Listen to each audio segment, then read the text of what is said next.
Olá pessoal, nossa ideia agora neste vídeo é falar do sistema de amortização constante, também chamado de SAC, né? É um sistema que é utilizado, por exemplo, pela Caixa Econômica, normalmente no financiamento de imóveis, né? E também pode ser utilizado em outras situações do mercado, tá? Então, nossa ideia é entender um pouquinho do funcionamento desse sistema.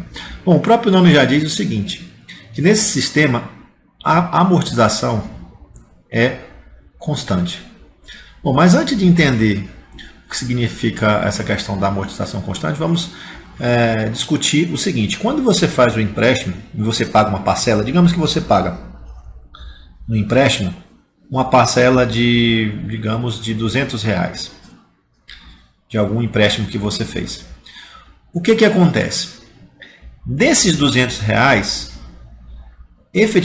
efetivamente, um pedaço desse valor é de juros e o outro pedaço desse valor é da dívida. Ok? Então, na parcela, né, nós temos embutidos dois elementos. O valor dos juros, que é o aluguel, pelo dinheiro que nós pegamos emprestado, e um valor que é realmente da dívida. Esse valor que é realmente da dívida é o que nós vamos chamar de amortização. Ok? Então, a amortização para a gente será aquilo que efetivamente nós pagamos da dívida. Por exemplo, pode ser que numa parcela dessa de R$200, R$50 sejam de juros. Logo, R$150 é da dívida. Ou seja, R$150 seria a amortização. E os R$50 seria dos juros. Bom, então é com essa ideia que nós vamos compreender o funcionamento de todo esse sistema, tá? Então, nada melhor para entender do que um exemplo prático, né? Vamos apagar aqui essa primeira parte e vamos fazer uma situação de empréstimo em que estaríamos utilizando o SAC, né? O sistema de amortização constante. Para melhor entender o funcionamento do SAC, vamos destacar alguns elementos na situação de empréstimo, né? Um deles é o N, que é o número de períodos, né? O período com que você está pagando a dívida. Um outro elemento importante no pagamento de uma dívida que nós vamos chamar de saldo devedor. Ok? Então, saldo devedor é aquilo que você fica devendo depois que você paga um pedaço da parcela. Outro elemento importante no pagamento de uma dívida, de um empréstimo, é os juros. Em seguida, que nós vamos chamar de amortização. E, por fim, o valor da parcela que você deve pagar, né? Então, esses são, digamos assim, os principais elementos que não estão embutidos numa transação de empréstimo nossa, né? Bom, então, digamos que alguém tomou emprestado, o empréstimo foi de R$10.000 a uma taxa de juros. Vamos colocar aqui então o empréstimo de R$10.000, né? Alguém tomou emprestado e tomou esse empréstimo com uma taxa de juros de 2% ao mês. Significa que todo mês essa pessoa vai pagar 2% de juros pelo que tomou emprestado. E suponhamos que essa pessoa fez esse empréstimo para pagar em 4 vezes, de acordo com o sistema de amortização constante. Bom, o que acontece no momento em que a pessoa toma empréstimo? Digamos, nós vamos chamar aqui de data zero. Nessa data chamada data zero, que é na hora que ela pega o empréstimo, ela acabou de ficar devendo R$10.000, que é o valor que ela tomou emprestado.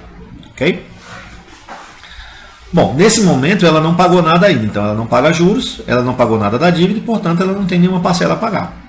Normalmente você começa a pagar a primeira parcela ao final do primeiro período. Vamos chamar de N igual a 1.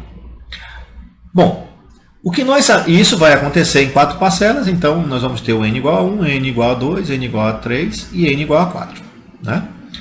O que nós sabemos desse sistema, chamado SAC, Sistema de Amortização Constante, é que a amortização, que é aquilo que efetivamente você paga da dívida, ela é constante. Então, como a gente está pagando o empréstimo em 4 vezes, a gente pega o valor de R$10.000, né? R$10.000 e divide por 4.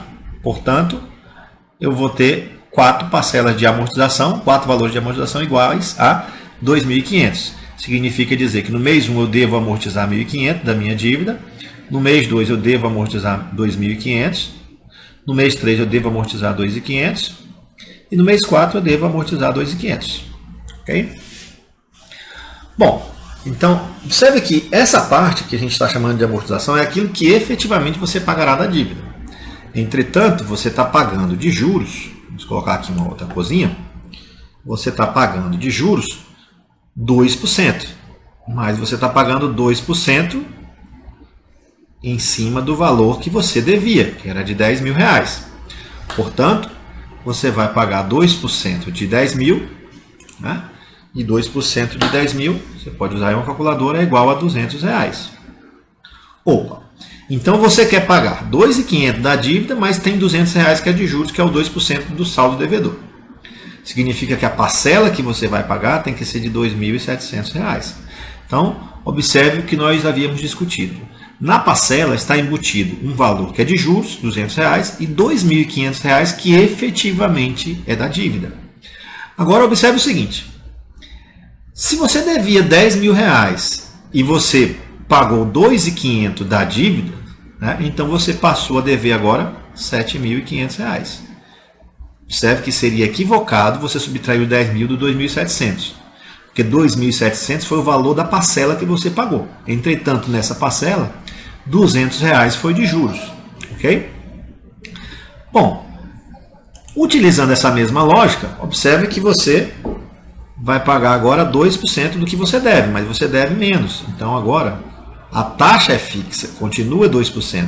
Entretanto, é 2% em cima de 7.500, que é o valor que você devia. 2% em cima de 7.500, você pode usar uma calculadora e você vai obter o valor de R$ 150 reais. Então, observe o seguinte. Nesse segundo mês, você vai pagar R$ 150 reais de juros, R$ 2.500 de amortização, ou seja, efetivamente da dívida, então você deve pagar uma parcela de R$ 2.650. Tá?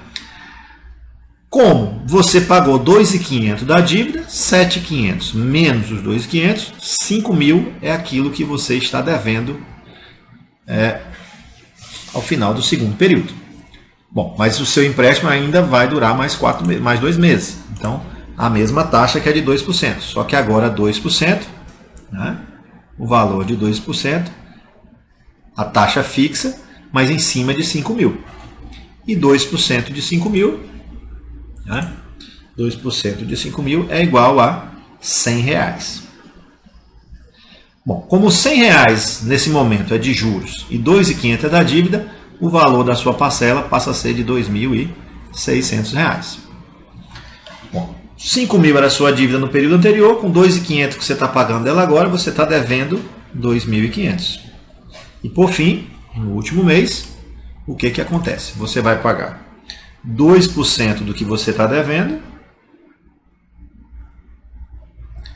seu saldo devedor agora é de 2.500, né?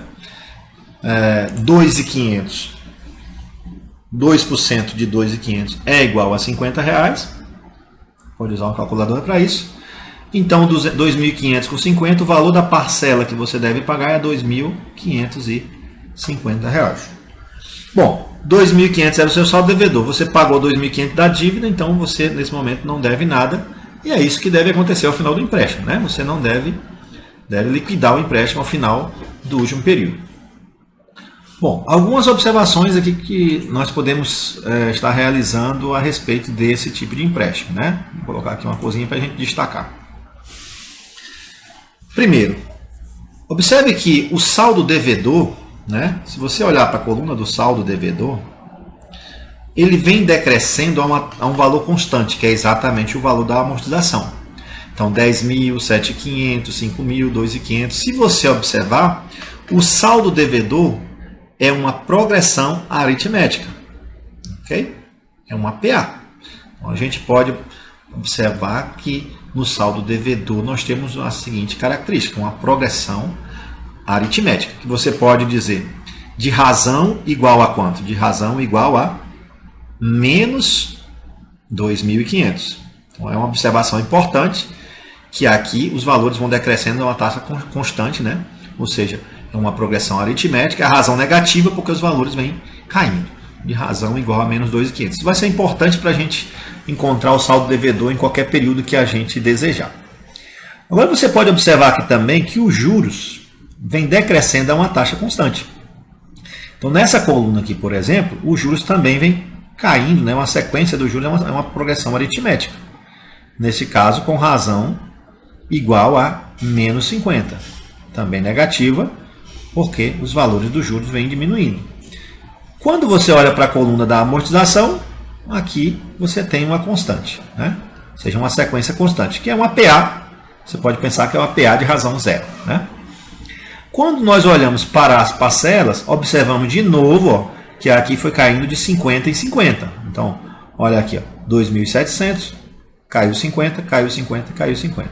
Então, essa coluna também é uma PA, e essa PA também tem razão igual a menos 50.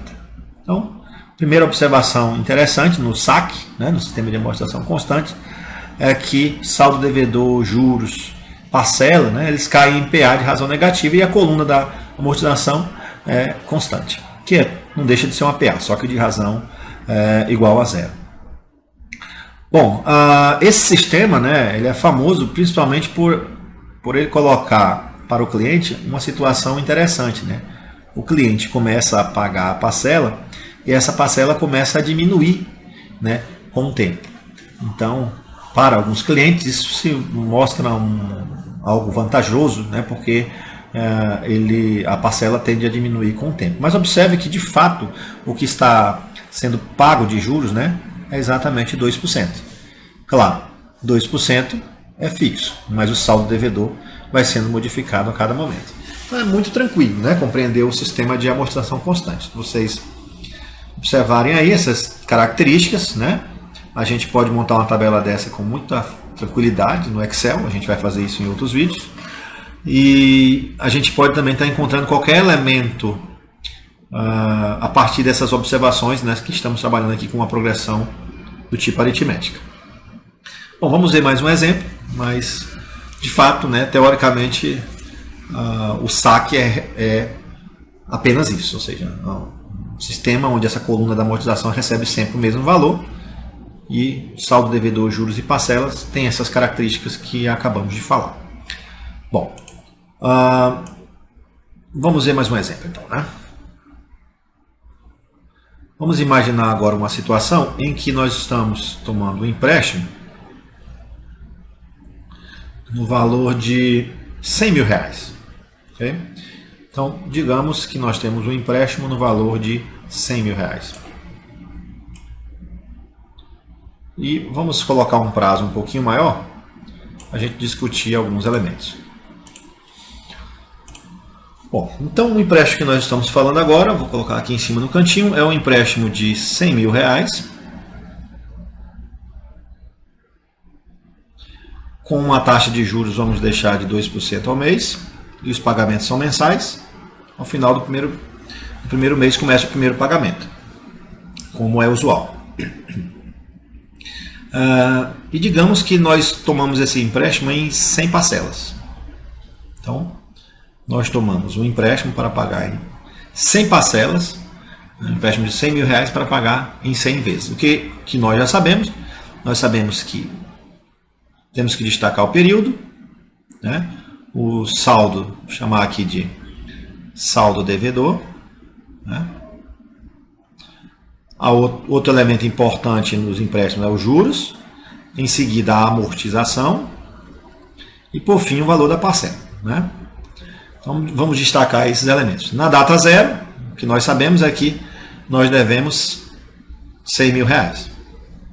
Nesse momento nós não pagamos nada, então também não tem juros, também não tem amortização e também não tem parcela.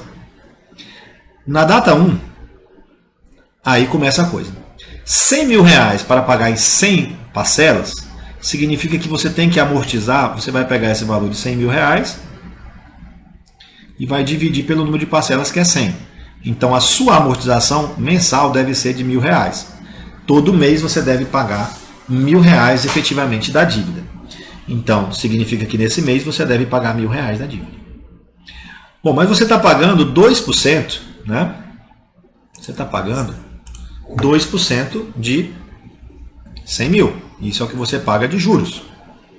Então, 2% de 100 mil é igual a 2 mil reais. Igual a 2 mil reais. Portanto, R$1.000 é da dívida, R$2.000 é de juros, a sua parcela no primeiro mês será de R$3.000. Ok? Bom, dos 100 mil, você pagou R$1.000 efetivamente da dívida. Então, você ficou devendo agora R$99.000. E a coisa vai se repetir assim para o mês 2. No mês 2, a sua amortização será de R$1.000, porque você está trabalhando com amortização constante. Significa que em todo mês esse valor efetivamente que você paga da dívida é o mesmo, né? Agora, você está pagando 2% do saldo devedor do período anterior, então 2% de 99 mil, né? E 2% de 99 mil é 1.980. Então, significa 1.980. Significa que a parcela que você vai pagar é de R$2.980.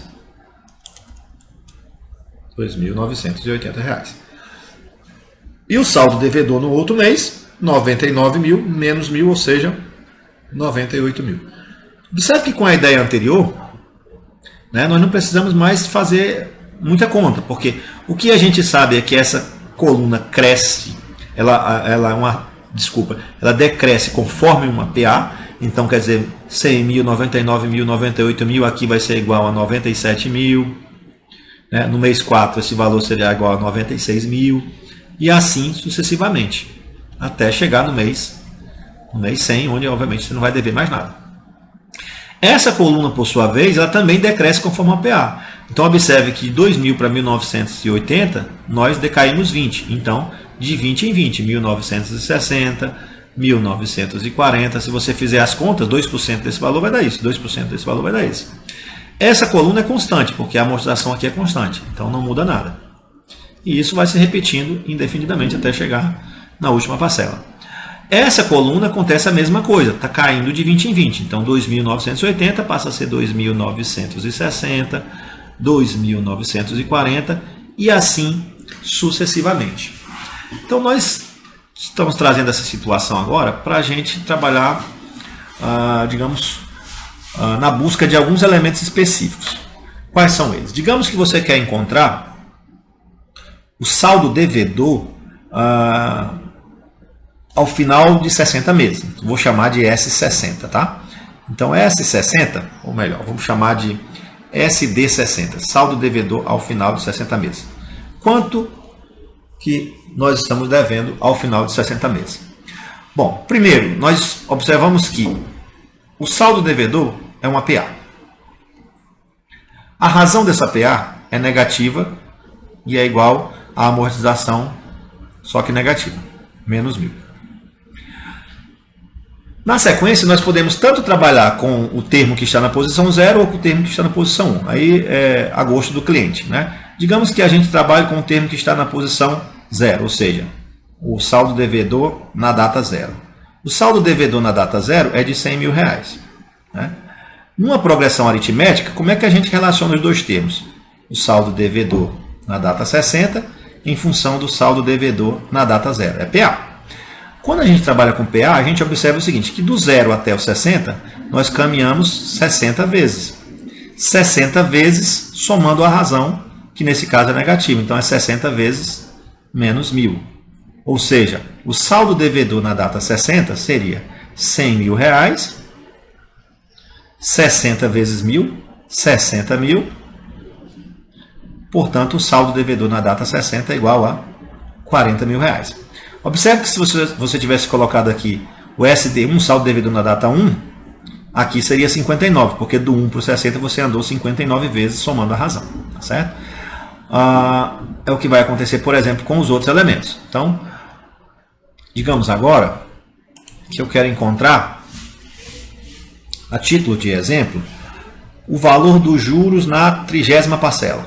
Quanto que é os juros? Vou chamar de J30 na 30ª parcela. Né? Quanto que é esse valor? Aí eu vou lá na coluna dos juros, observo que essa sequência é uma PA. A razão dessa sequência, né? Daqui para cá os juros vão caindo a uma razão constante de menos 20. Então basta utilizar os conhecimentos de progressão aritmética, né? Que eu tenho lá no ensino médio, que a gente fez no começo desse curso. Então a razão é menos 20. E nós temos o primeiro elemento aqui, que é os juros ao final do primeiro período. Então vamos chamar de juros 1. Esse juros 1 nós temos que vale R$2.000. Bom, como isso é uma PA, os juros ao final de 30 meses, em função dos juros ao final de um mês, como está crescendo ou decrescendo em PA, você vai pensar da seguinte forma. Do 1 ao 30, nós andamos quantas vezes? 29 vezes. E 29 vezes somando o número menos 20. Então é 29 vezes menos 20. Substituindo esses elementos, os juros no primeiro período é 2.000. 29, você pode fazer essas contas com a calculadora sem nenhum problema. 29 vezes menos 20, você vai obter menos 580. E 580 menos, ou 2.000 menos 580, você vai obter o valor de 1.420. Portanto, os juros ao final, né? Os juros ao final do 30º período, 30º mês, é de 1.420. Observe que se você desejar somar os juros, você iria trabalhar com a soma dos termos de uma PA. Por exemplo, se você quisesse somar, né? Somar a soma dos juros, né? Soma dos juros, nesse caso, até o 30º mês, né? Quanto que você pagou de juros até o 30º mês? Bom, a soma dos termos de uma PA a gente sabe que é o A1, né? Mais o AN vezes N dividido por 2. Progressão aritmética, aquele conteúdozinho lá do ensino médio mesmo, que a gente revisou nesse curso. Então, nesse caso, nós teríamos o seguinte resultado. O A1 seria 2.000. O AN, que seria, no caso, o A30, seria 1.420. Tudo isso vezes, no caso, são 30 termos, vezes 30. E isso tudo dividido por 2. Você pega uma calculadora e realiza essa conta, que você vai ter 2.000 mais 1.420. Vezes 30 dividido por 2, ou seja, vezes 15. O resultado, então, seria de 51.300. Então, esse 51.300 seria o valor que você pagou de juros somando 2.000 no primeiro mês, 1.980 no segundo, 1.960 até chegar ao final do terceiro mês. Se eu pergunto para vocês qual é a amortização no 30º mês, essa pergunta é mais fácil, porque a amortização ela é 1.000 em qualquer mês. Então, a amortização, digamos assim, o A30, que seria a 30ª amortização. Bom, isso é R$1.000, porque ela é constante, ela é a mesma ao final de cada período. Então, veja que não tem muito drama. E, da mesma forma que nós procedemos com saldo devedor, com juros, você poderia proceder também com a parcela, né? Então você poderia observar que na parcela você tem uma PA de razão menos 20. De razão menos 20. Então você poderia perguntar, quanto que nós vamos estar pagando, né? Ao final, quanto vai valer a 30ª parcela, digamos assim, né? Então vou apagar aqui só para a gente fazer a conta. Suponhamos que nós queremos encontrar o valor específico da 30ª parcela. Quando você vem para a parcela, o que você observa também nas parcelas? Né? Você observa que nas parcelas também estão em PA. No caso, com o primeiro termo sendo igual a 3.000, então essa parcela aqui, vou chamar de A1, né? Igual a 3.000. E a 30ª parcela seria o A30 aqui nessa PA. E a razão dessa PA é menos 20. Bom, isso tudo implica que o A30, ou outro nome que você queira dar, né? Em função do A1, do 1 até o 30º, nós andamos com a razão 29 vezes. Essa razão é negativa, essa razão é de menos 20. Portanto, a 30ª parcela seria 3.000, que é a primeira, e 29 vezes 20, né? 29 vezes 20, nós vamos obter aqui, de novo, semelhante ao anterior, 580 negativo. 3.000 menos 580, 3.000 menos 580 é igual a 2.420. Portanto, o valor da 30ª parcela, né, seria de 2.420. Observe que nesse sistema chamado saque, a parcela decai, né? Ela vem decrescendo. É um sistema que a Caixa Econômica usa, por exemplo, né, para financiamento de casa própria, só que normalmente nos financiamentos de prazo muito longo, como é o caso do financiamento da casa própria, existe anualmente algum tipo de correção, tá? Utilizando algum índice de inflação que deve aparecer aí nos contratos. Porque como o prazo é muito longo, né, a inflação pode corroer demais o valor da parcela, nesse caso não seria atrativo para a instituição financeira.